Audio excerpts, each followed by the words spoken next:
Here's how I'd like to start this afternoon, Mr. President.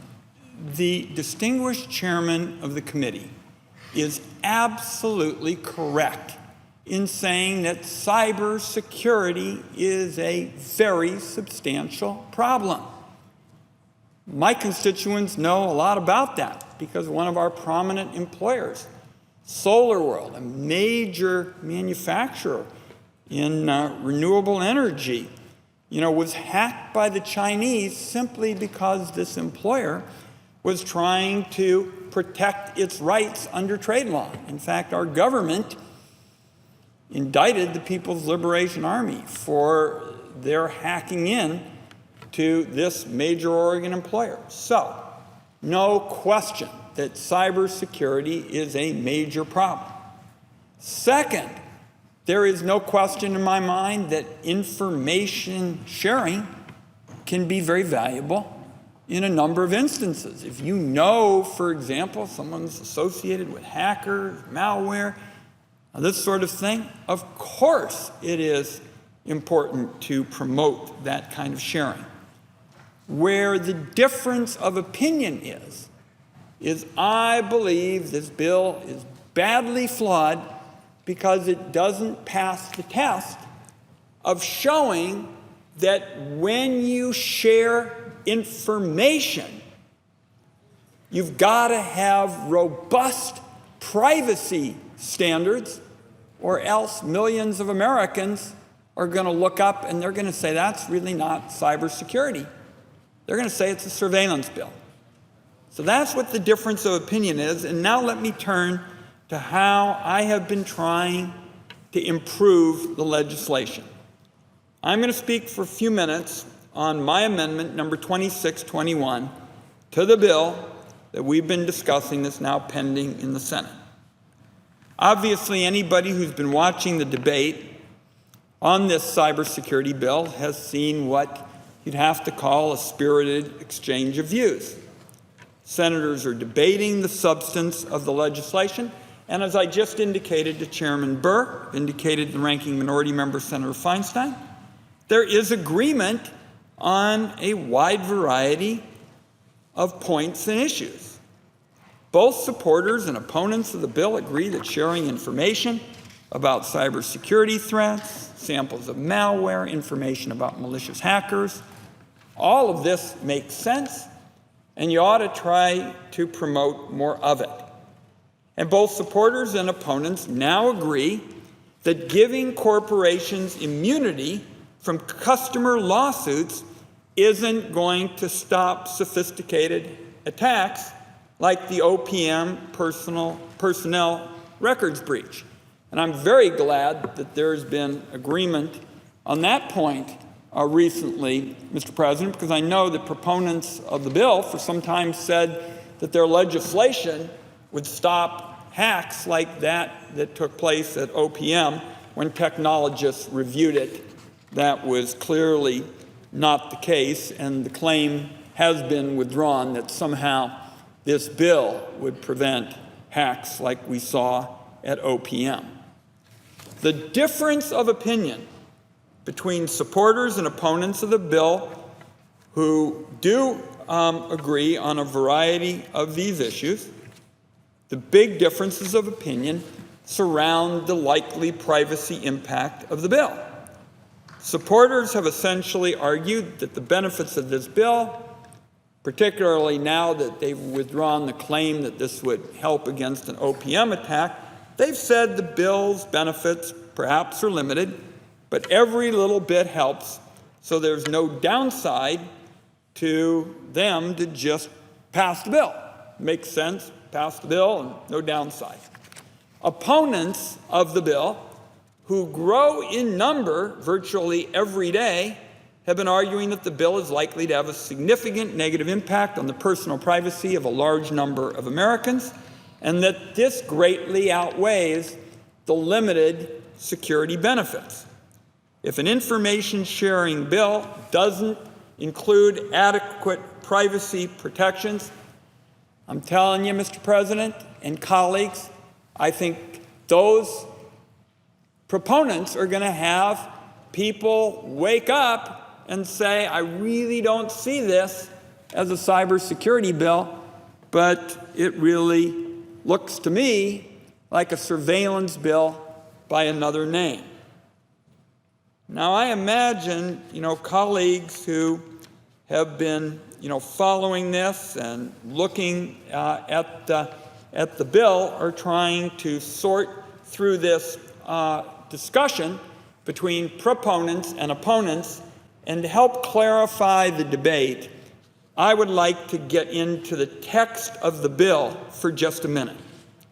If colleagues look at page 17 of the Burr-Feinstein substitute, and that is the latest with respect to this bill, Mr. President, page 17 of the Burr-Feinstein substitute amendment, those senators are going to see a key section of the bill.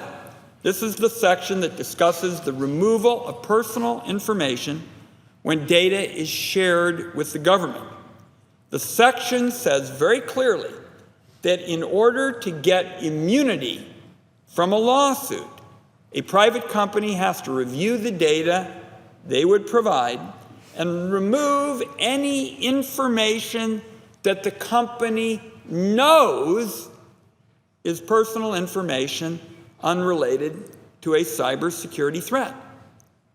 This language, in my view, clearly creates an incentive for companies to dump large quantities of data over to the government with only a cursory review, as long as that company isn't certain that they are providing unrelated personal information.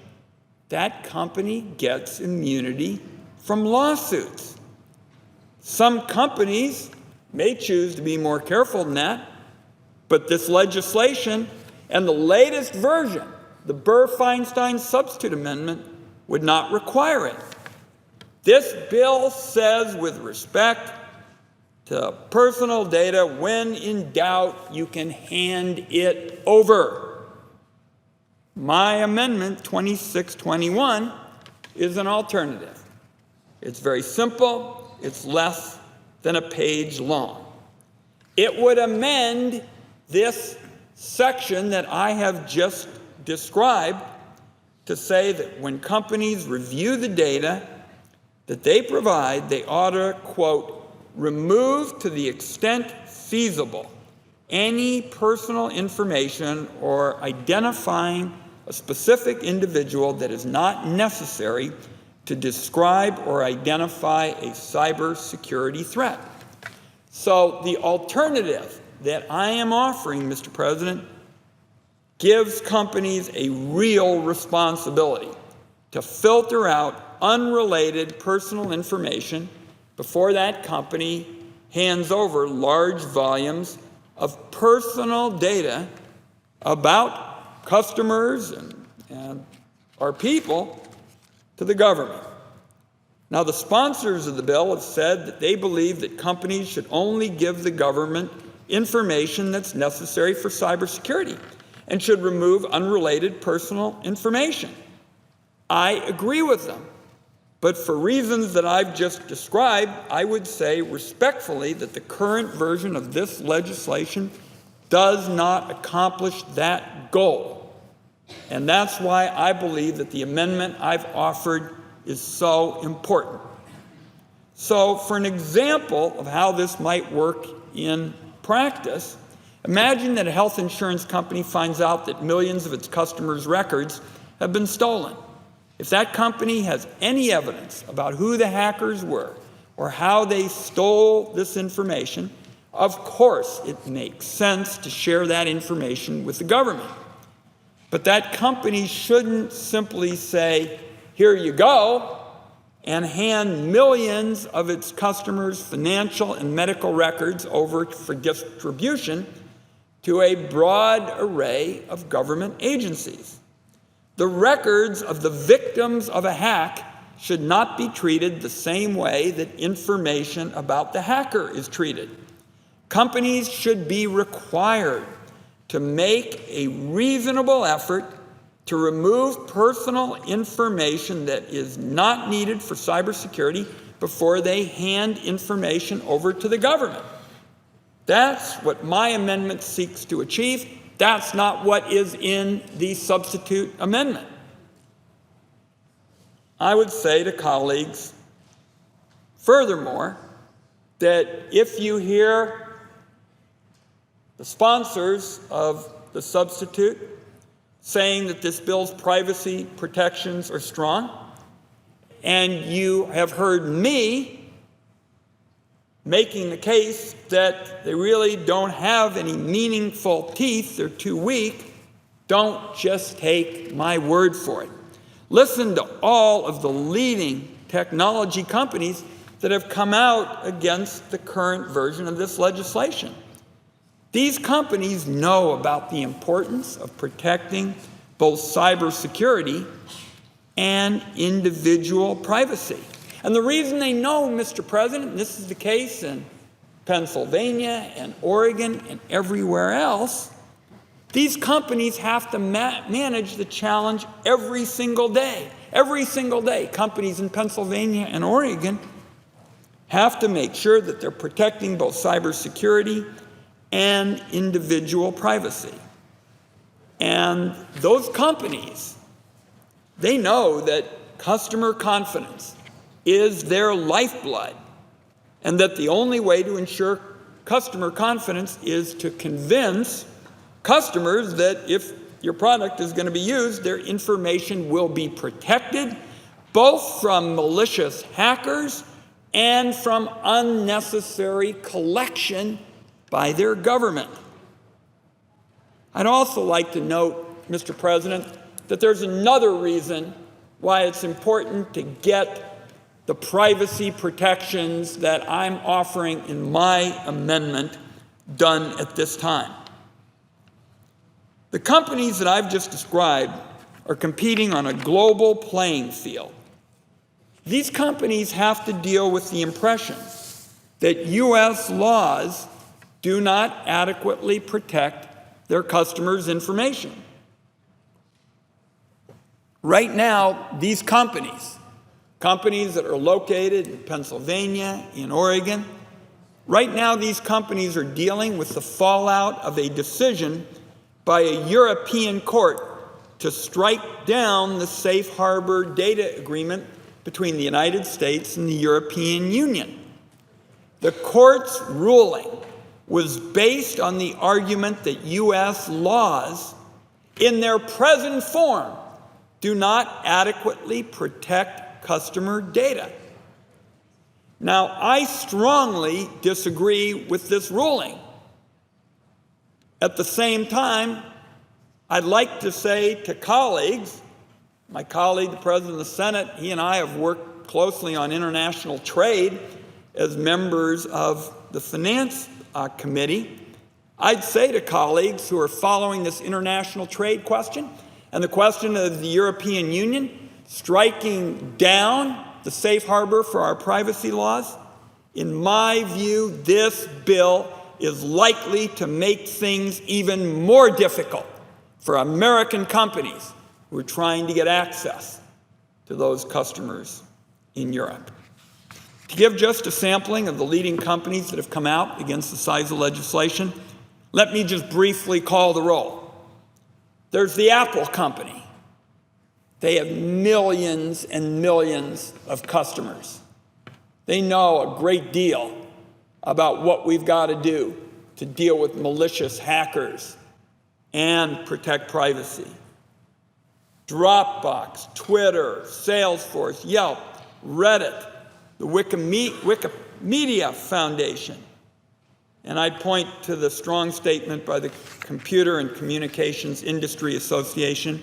Their members include Google, Amazon, Facebook, Microsoft, Yahoo, Netflix, eBay, and PayPal. Their statement. And those companies, Mr. President, those individual companies that I've mentioned, they have millions and millions of customers. And the organization that speaks for them says, and I quote, CISA's prescribed mechanism for sharing of cyber threat information does not sufficiently protect users' privacy. And of course, on top of this, Mr. President, there has been widespread opposition from a larger spectrum of privacy advocacy organizations. Here, the groups range from the Open Technology Institute to the American Library Association. I was particularly struck by the Library Association's comments in opposition to this bill.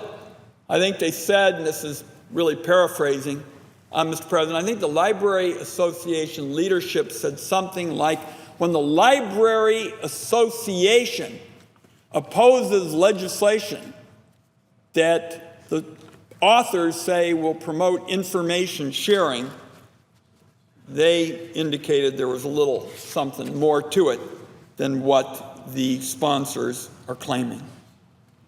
And in wrapping up, I want to make it clear, as I said yesterday, that I appreciate that the bipartisan leadership of our committee has tried to respond to these concerns.